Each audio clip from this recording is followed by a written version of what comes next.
Magandang tanghali Pilipinas, live mula sa Pag-asa Weather and Fall Forecasting Center. Ito na po ang latest sa lagay ng ating panahon.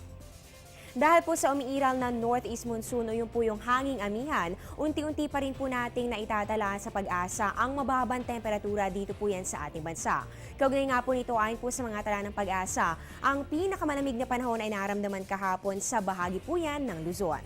Kabilang po dito ang Lawag City na nakapagtala po tayo ng 20.7 degrees Celsius. Sa may Sinait naman umabot lamang po yan ng 19 degrees Celsius. At dito naman sa may Tuguegarao City meron po yang 18.5 degrees Celsius. Sa may Itbayat, Batanes, napakalamig po pala dyan kahapon. Yan po ay umabot ng 16.4 degrees Celsius. At syempre po sa Baguio City, ang pinakamalamig, meron po yang 13 degrees Celsius. Mga kababayan, paalala po dahil pabago-bago na po ang ating panahon, mas malamig na po kapag gabi at madaling araw, kaya naman nauuso na naman ang pagkakasakit tulad po ng ubo at ng sipon. Uminom po tayo ng vitamins, magsuot po ng jacket o kaya naman po ay magkumot para maibsan ang lamig ng ating pakiramdam.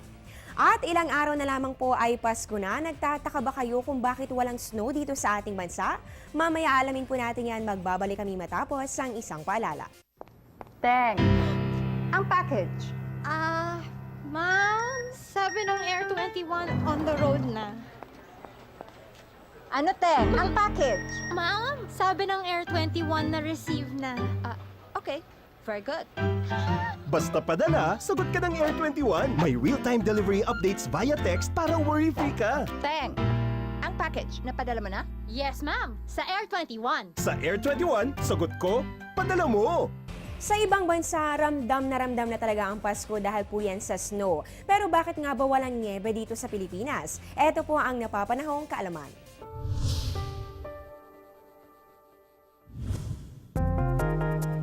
Pasko na naman.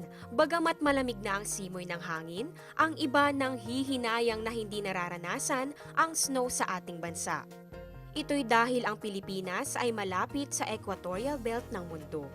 Dito malaking porsyento ng sikat ng araw ang direktang tumatama sa bansa kung kaya't nagkakaroon tayo ng mainit na klima.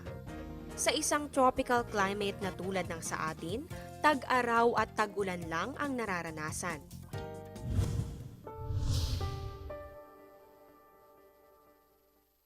Ang programang ito ay hatid sa inyo ng Air 21. Sagot ko, padala mo!